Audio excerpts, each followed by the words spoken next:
오늘 많은 분들이 궁금해하는 짝짝이 콧구멍, 왜 생기고 어떻게 해결할 수 있는지 제대로 알아보겠습니다.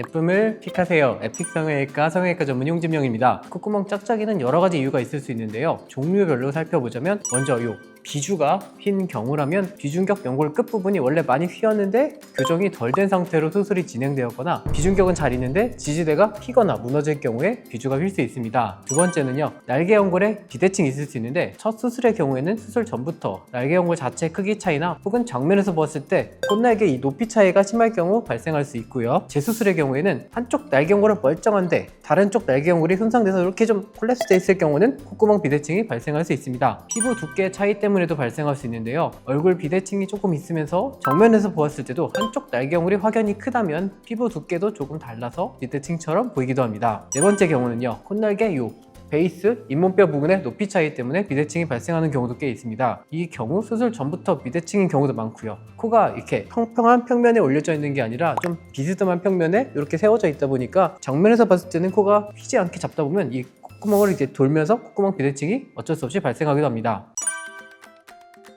순서대로 말씀드리면 비주가 휜 경우라면 일단은 휘어있는 원인을 제거하는 것이 가장 중요한데요. 지지대가 휘거나 망가져서 그럴 가능성이 높기 때문에 지지대로 쓸 튼튼한 연골을 확보해서 지지대를 잘 세워주는 게 중요하고요. 비중격 끝이 휘었다면 지지대를 양쪽에서 잘 대서 휜 부분을 최대한 편 상태에서 지지대를 대는 것이 좋습니다. 두 번째, 콧날개 연골의 비대칭의 경우라면 주로 귀연골을 이용해서 손상되어 있는 이 날개 연골을 복원해 주는 것이 제일 중요합니다. 첫 수술이라면 비공 내리기와 좀 비슷한 방식으로 좀 작은 쪽 날개 연골을 귀연골을 이용해서 좀 복원하는 것이 필요하기도 합니다. 세 번째, 피부 두께 차이의 경우에는 시원한 교정은 좀 힘든 경우가 많습니다. 주로 한쪽 콧날개가 큰 경우가 많다 보니 콧볼 축소를 좀 비대칭으로 하기도 하고 반대쪽 날개 연골을 어떻게든 좀 복용해서 비슷한 느낌을 만들어 보기도 합니다. 네 번째 경우는 콧날개에 올라가 있는 베이스, 잇몸뼈의 높이가 달라서 상하 차이가 심한 경우에 코 수술만으로는 교정이 좀 힘든 경우가 많은데요. 코보다는 코를 둘러싸고 있는 이 외적인 부분이 원인이기 때문에 코 밖에서 문제를 해결해야 되기 때문에 좀 완벽한 교정이 좀 힘든 경우가 많습니다. 제가 양악 수술을 하듯이 이 상악과 하악의 좀 축을 바꾸거나 잇몸뼈 베이스의 높이를 코 수술을 통해서 바꾸거나 코를 얼굴에서 이렇게 뗀 다음에 좋은 위치에 다시 심어드릴 수는 없는 노릇이기 때문이죠. 그러면 윤곽수를 그럼 해야 되는 거예요?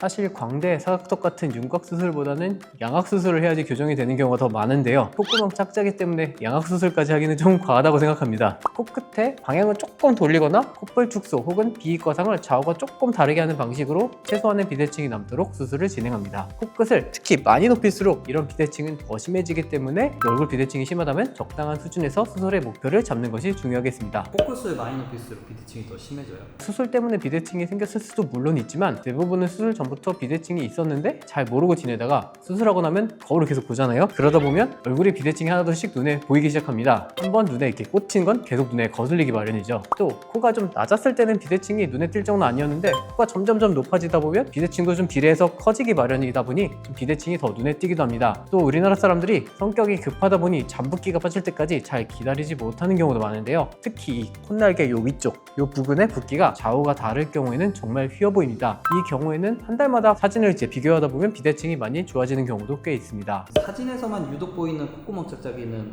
뭐가 원인이에요? 사진을 찍다 보면 자세가 바른 분들은 괜찮겠지만 이렇게 어깨가 기운다든지 목이 기운다든지 이렇게 비대칭적으로 사진을 찍는 분들도 많습니다. 실제로 각을 잡아서 찍으면 대칭처럼 나오는데 비틀어서 찍다 보니 비대칭처럼 나오는 경우도 있습니다. 사진에서만 보이는 짝짝이는 미세한 경우가 많기는 한데 교정을 하려면 코를 다 열어야 되다 보니까 내가 그걸 감수하고 수술을 진행할지 그냥 잊고 지낼지 좀 스스로 마음가짐에 달린 것 같습니다.